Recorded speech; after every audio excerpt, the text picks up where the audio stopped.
Calling all my Clash players, we have finally made it to the debut Clash Bash event, where I invited 8 content creators across the Flesh Blood community to take part in a brand new, thematically young hero format that is perfect for your introductory Fab experiences and can even test the deck building mettle of the most seasoned Flesh and Blood veterans. So joining me in this exciting kickoff is the legendary, the all-powerful, the uber-talented Uber himself. Yo, thank you. Yeah, great to be here, Ethan. Again, really glad to have an opportunity to cover some Flesh and Blood as a sort of rookie Fab caster. I'm happy to get my teeth into whatever, so big shout out to you for bringing me on board. This is super exciting, though. A bit of a new format, a bit of a new take on the game. I cannot wait to see what our players have in store for us. Yeah, I think you nailed it on the head there. It is really exciting, especially coming off the back of how competitive and how just gung-ho everyone's been about Classic Constructed, even testing for Blitz and all that coming out of the Worlds format season. So we're taking a bit of a break, right? Reeling it back down to just more casual formats. And I love that all these content creators are here to really kind of kick off Clash strong. Everyone's playing a different hero. Everyone's playing somewhat of their signature hero as well. So we'll see a lot of exciting things coming in this Clash format. I'm hopeful, at least. Yeah, look, for me, someone who got into Flesh and Blood via Blitz, for example, the official young hero format, there was quite a learning curve, and definitely in terms of sort of building that deck in the first place, there was a lot of cost involved, a lot of complexity as well, dealing with such high power cards. So there's a few things about Clash that really excite me, and I think it's also a great way to get into the game and get playing pretty quickly off the bat. Oh, I think that's absolutely true. And in fact, how about you actually run over the rules a little bit for everyone who's not so informed? Right, so Clash is a young hero format, right? It's using those 20 life or less young heroes. And we're actually using 60 cards and sideboarding down to 40. So unlike Blitz, is actually an opportunity to bring a sideboard along and be able to tech for specific matchups once you see what hero you're going up against. Speaking of heroes, that can be any rarity provided they're young. You can have any rarity of hero specialization, mentor, or weapon, but all of the other cards, that's equipment and all the rest of the cards in your deck, must be common or rare. So you still get to infuse your list with the identity of your hero when it comes to their weapons, when it comes to their specializations, but we tune down that rarity for the rest of the deck, common or rare, for your other cards. And there's something special to note there as well. Some heroes have access to higher rarity hero specializations, but they're still legal in this format. There's no hard cap on Majestics or whatever rarity it be. So some heroes like Levia still have access to Doomsday, their legendary specialization. And speaking of, we actually have a Levia coming up in the gameplay today. So I'm really excited to show off some of those intricacies. Yeah, I mean, that's obviously exciting. A lot of our young heroes have their signature weapons that, they maybe just don't feel the same without. So we obviously allow people to bring those in. Many of them are tokens, but I think there's like a Hexagore in this Levia list, for example, which is kind of exciting. But again, really looking forward to seeing what our content creators are bringing. We've got a really diverse cast of content creators coming in on a bunch of different heroes. I think that's one of my favorite parts of this whole show, Ethan. Exactly, and to debut this, these 8 content creators are showing off, hopefully, their signature heroes across a double elimination bracket.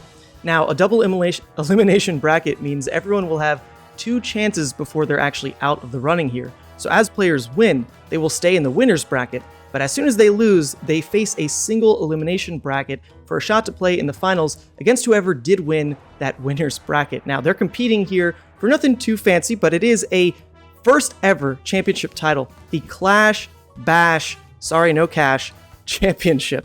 So this is really exciting. Everyone here is hopefully here for the fun of it.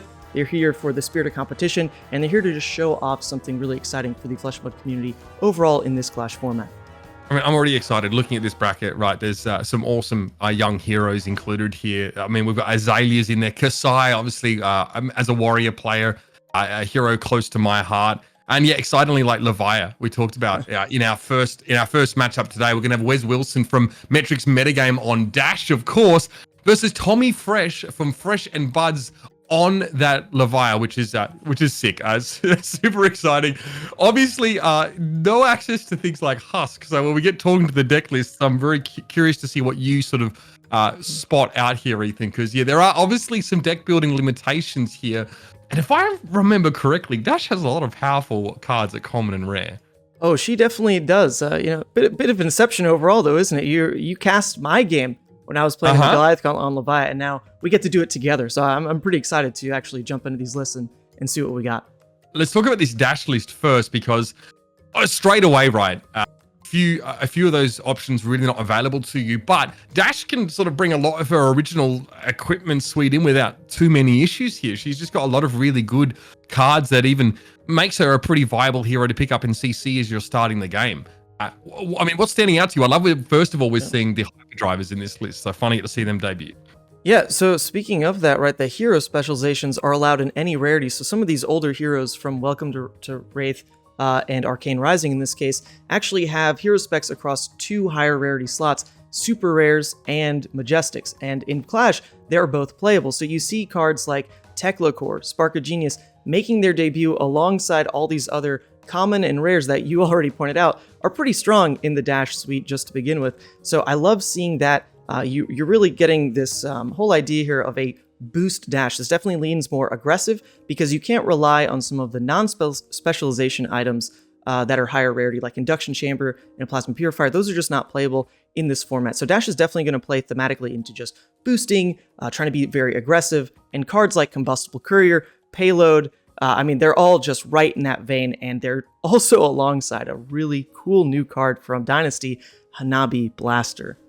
All right, I mean, this card is really exciting for a bunch of reasons. It plays into that boost play style where, remove those 2 steam counters from it. Harvey Blaster attacks for 5 with Overpower, right? That new mechanic that says you can't defend it with more than 1 action card. So it's another limitation when it comes to blocking, which is going to make this a pretty scary threat. If West is going to be able to continue to boost, on a consistent basis, this Hanabi Blaster comes in for ostensibly free and is going to hit absolutely hard. Also, the hardened cross strap in there, that's a controversial chess piece. Obviously, a big part of like Reinar's turn 0 OTK strat and like a lot of sort of gross things you're able to do in Blitz. But hey, this card comes in and it's legal, of course. It's a common. So curious to see how that comes out of the woodwork here.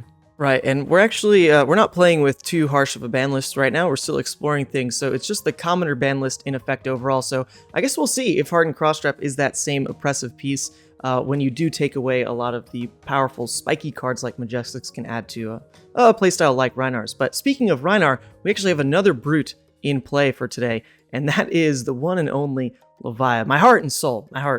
So I love seeing this actually piloted by Tommy Fresh, who is another huge proponent of Levia. And I always see him at tournaments, and he's, normally doing pretty well. Then he gets hit by that Levia curse, like we all do, where something happens, something gets unlucky here, and you just stop playing at those top tables. So in Clash, maybe this the power level dipping across the board can actually help Levia out a lot, because you see a lot of powerful cards in common, in rare, and it's really especially that rare slot that helps Levia pull through here, because cards like Endless Maw, cards like the Writhing Beast Hulk, these are things she doesn't have access to in other formats like Commoner that really bring together her whole Blood Debt playstyle. Now, Blood Debt, of course, has the huge payoff in Doomsday as well, so I'm hoping we get to see that cast this game, because overall, decks like this, they're high Blood Debt, they're just super exciting. Yeah, I also think, if you want to try and get a bit wider, if you have like an idealized hand, pulping is pretty nice here. If you can get go again, I don't know how good equipment is going to be to block in this particular format, right? How powerful that will be. So something like pulping might be able to come in and net you that go again. Or see the Howl from Beyond Ghostly Visit there in the sideboard. The Hexagore. Do we see the Hexagore, Ethan? I have to know. I don't think we'll see Hexagore in this kind of matchup, because Dash is trying to play this short game, right? So it's amazing that there's the flexibility there in which weapon to choose, but you definitely have to make the call that in this kind of format, Dash will be aggressive. So if Levia can turn 1-card hands into 5 damage, hey, that's pretty good. Yeah, I mean, I guess the only thing I worry about for Levia is something that maybe plagues her to a degree in other formats, right? Some of these cards just do not block. Your Deadwood Rumblers, your Wild Rides, your Pulpings, not going to be any assistance in trying to sort of keep this ridiculous boost dash damage at bay. That's something I'm personally looking out for, but I can't wait to see these 2 content creators start to sling some cardboard. Yeah, me neither. So actually, let's kick off the gameplay. And here we go, ladies and gentlemen, our first matchup of this Clash Bash. On the left-hand side of your screen, we're going to be having Dash going up against Levia on the right. We talked through the deck lists already, and there's definitely a sense of expecting to see this Dash come out swinging, right? We know that Levia might have to play a little bit more defensively. Ravenous Meat Axe gets shown there, so no Hexagore, but we will have the Hanabi Blaster coming out here.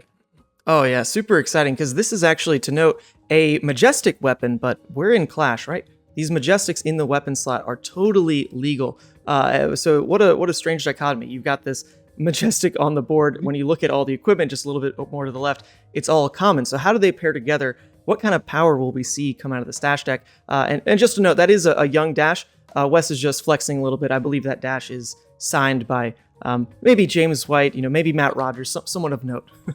I appreciate that. You'll also note he's starting with a Hyperdriver in play, which comes into the arena with 3 Steam counters on it. I like what this is. Whenever you boost a card, you can remove a Steam counter from the Hyperdriver and gain a resource. So it's a great way of, continuing to fuel those go wide turns. So you get 3 activations of that once per turn. And that's something to look out for here, is there'll be plenty of boosting going on. Make no mistake, there will be a large amount of that happening here. Heart and Crust Trap coming into the chess piece here, of course, for Wes, which is kind of what we talked about, the replacement for Teklo Foundry Heart in this format. Still pretty darn powerful in its own right.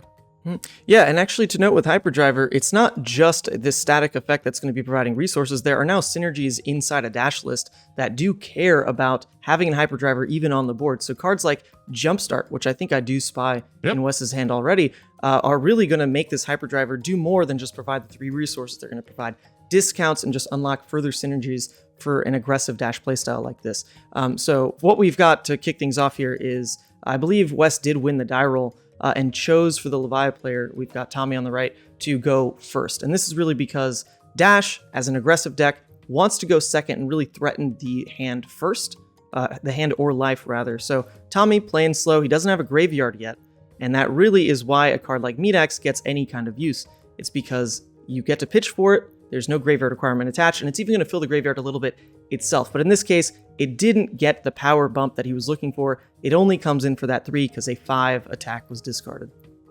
Yeah, the Dread Screamer, not quite what he's hoping for. But hey, being able to fill that graveyard up is still important for Levia. Rotary Ram blocking, not a card we see a lot of in Dash in other formats here, giving that +3. And if you boost it, you can bang it on the bottom of your deck. So it does sort of come back to you after that. Pretty sedate first turn here from Tommy Fresh. We're heading over to Wes here to see how he kicks things off. And you kind of foreshadowed there, Ethan, expect him to come out swinging, really be in a position to get a life lead early on. Straight away, waste no time. It's going to be a zipper hit coming down. Yeah, now Wes really, a deck like Dash is all based around burning hard. You're going to be boosting as much as you can for 2 reasons primarily. Number 1, it unlocks just a wide chain so that you put on more pressure, but also the Hanabi Blaster almost forces you into that playstyle because you need to have played 3 boost cards to get that first counter on. So in an early phase of the game like this, Wes, even if it's not a great damage push, is going to just keep boosting to build up Hanabi to kind of bank about 2.5 damage per turn in that sense. As soon as he gets that 1 counter on by playing 3 boost cards, in that next turn cycle, he might even be able to shoot with it, and that sucker deals 5 damage. Yeah, it's a 0 for 5 virtually, because Hyperdriver refunds a resource, given that this was the first time there's been a boost this turn. So great way to open up. The rate essentially on a 0 for 5 is, with Go Again rather, is absolutely phenomenal. And yeah, Writhing Beasthawk just thrown in front here, like we kind of anticipated the Levia player is going to have to be a bit more defensive. Following it up here with a Spark of Genius, though. Oh yeah, that's quite the slowdown. But it is to note, right, Spark of Genius becomes a good card in searching out the 0-cost Teklo core, but there isn't anything more to pitch into because of the format restrictions. You don't get Teklo Pounder, you don't get any of the other 2-cost items, so Wes might be in a bit of a inefficient use case here because he's playing it out with floating resources, but that doesn't actually convert to a high-cost item. Yeah, it always feels better maybe sometimes to bookend your turn with that Spark of Genius. It will end your turn. You can get a card, throw it in Arsenal with it if you boosted.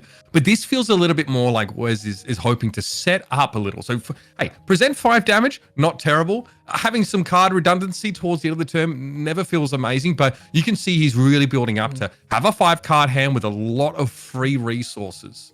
There's a potential read here on the game state, which would be really heads up by Wes. Playing into a Levia, he saw that Tommy only blocked with a singular card. So that puts 2 cards now in graveyard for Levia, which is not the magic number of 3. So if Wes attacked with another card, perhaps Tommy was ready to go ahead and throw it down, but Wes realized, okay, you blocked with 1 card, maybe I can punish how you blocked there end my turn with the spark and just slow down because your turn won't necessarily be that great either. But we do have the punish coming out from Tommy's side with a card that doesn't care about the graveyard just yet in Wild Ride. It's got to feel good, right? Keeping enough cards in your hand to go a little bit wider, potentially presenting a couple of these attacks. We're drawing a card and discarding a card. If it's 6 or more power, which it is, Wild Ride now has go again. Yeah, that's a potentially big deal because with a weapon that's always presenting potentially 1 card for 5 like Medax is, you actually enjoy hand states like this where you've got 2 left in hand with a go again on board. You could potentially just pitch in, swing 5 with that weapon, and still hold an arsenal. But I think what we're going to see here is Tommy get a little bit unlucky with the resource draw. I believe that's 2 reds in hand. So if he really wants to push with Medax, he's going to forego Arsenal, which is tough. He definitely wants to abuse the turn cycle because of how slow Wes played it. So he goes aggressive. Barkbone Strapping destroyed here. So we're rolling a dice, and we're going to be gaining resources, of course, equal to half the number rolled, rounded down, excuse me. So this gives him 1. Pitch a red in here, go for a Medax and have an arsenal. That feels okay, but that's the end of that Barkbone Strapping. That Battle-Worn block, never really able to be used. Right. Yeah, so that's actually a big deal because this format doesn't put a lot of block in your equipment slots. You're trapped on these common and rare equipments, which tend to be, about 1 block here and there. Maybe 2 block is average for an entire equipment loadout. So Convulsions.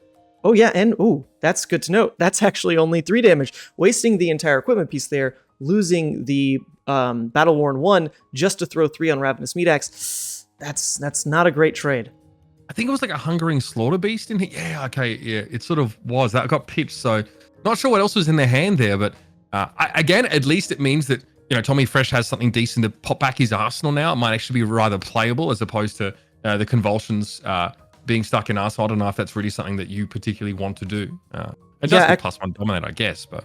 Well, the other card in hand is actually an Endless Maw. So in terms of trading the Endless Maw for 2 damage right now, maybe he's happier with just 3 damage on Ravenous Medax because Endless Maw is traditionally a 2-card hand play for 9 damage, which is incredibly above rate and really speaks to why Levia can be played at all. Yes, she has this Blood Debt mechanic, but a lot of her cards end up being this above rate. A 2-card hand for 4.5 damage per card is a lot, especially in a watered-down format like Clash, so that in Arsenal should potentially provide for a big pivot later in this game.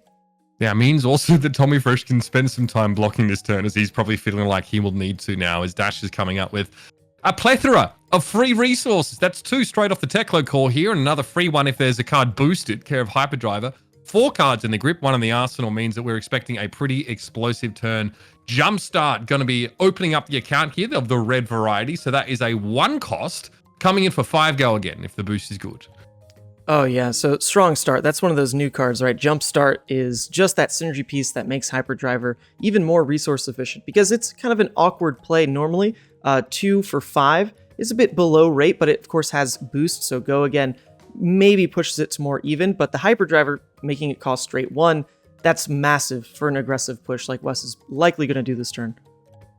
And obviously Tommy on an Endless Maw turn potentially next, so has to think pretty carefully about this. Hooves being put in front and the Bone Vizier as well. I don't know if Bone Vizier's sort of effect is really all that desirable. I'm curious on your thoughts here as you reveal the top card of your deck and keep it on top if it has 6 or more power. Yeah, Bone Vizier is an interesting one because when it came out in Classic Battles, it was one of those low impact cards that was still relatively exciting for the few people that cared about the commoner format, but here we go actually showing it off in Clash as well, where I think it's quite good. That extra 1 block on it makes Brute pretty unique in the amount of block it can actually take in its whole getup here. So, he gets the 1 block out of it there, gets to reveal the top, and it is a 6, which is a Wild Ride. So it gives him a bit of information, gives Tommy some information about maybe a draw discard play, or maybe how he wants to cycle around his arsenal, because Wild Ride is a very hand-intensive card. It doesn't block, and it gives go again, hopefully, on that discard. So you want a larger hand to really enable what it can do for your game plan. So I think the information there is very valuable. Oh, this is a T-Bone off a Goliath Gauntlet activation there. So, interesting. It won't be the...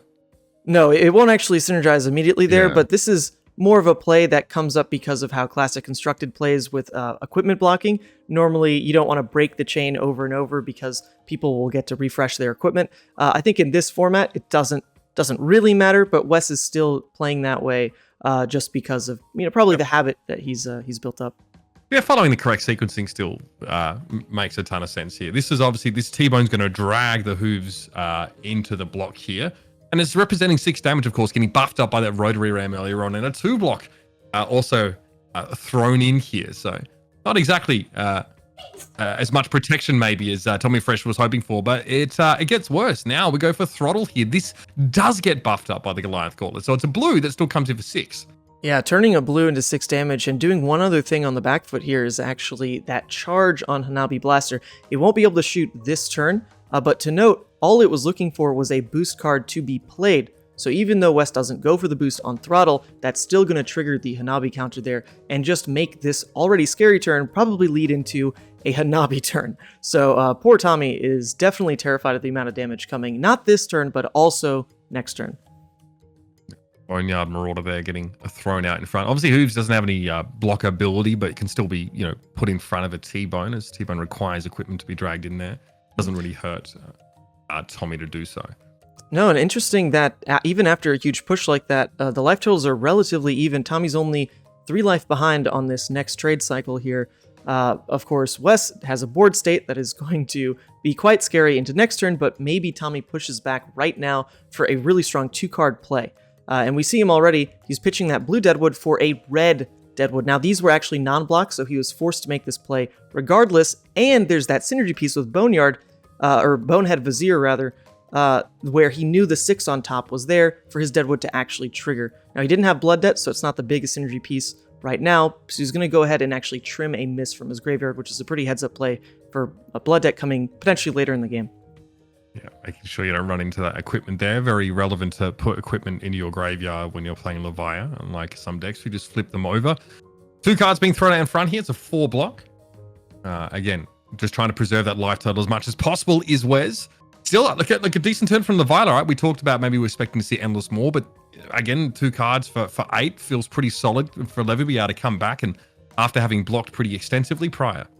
Yeah, it's not the best rate she can hope for. There's that Endless Maw play, right? But Tommy's hand was forced. Those were both non-blocks, and that's part of the cost of playing Levia. You get some of these above rate plays, but you have to deal with not just Blood Debt, also non-blocks. And non-blocks are going to hurt in situations like this, where Wes leads with a Combustible Courier.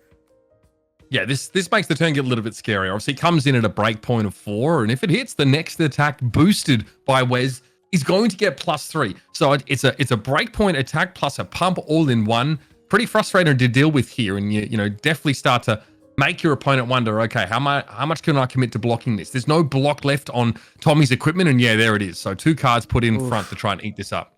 Yeah, that is rough. Now, without even the little 1 Battle Worn that was on Hooves, without the 1 Battle Worn that he broke on Barkbone, right? There's such a punish with cards like Combustible Courier.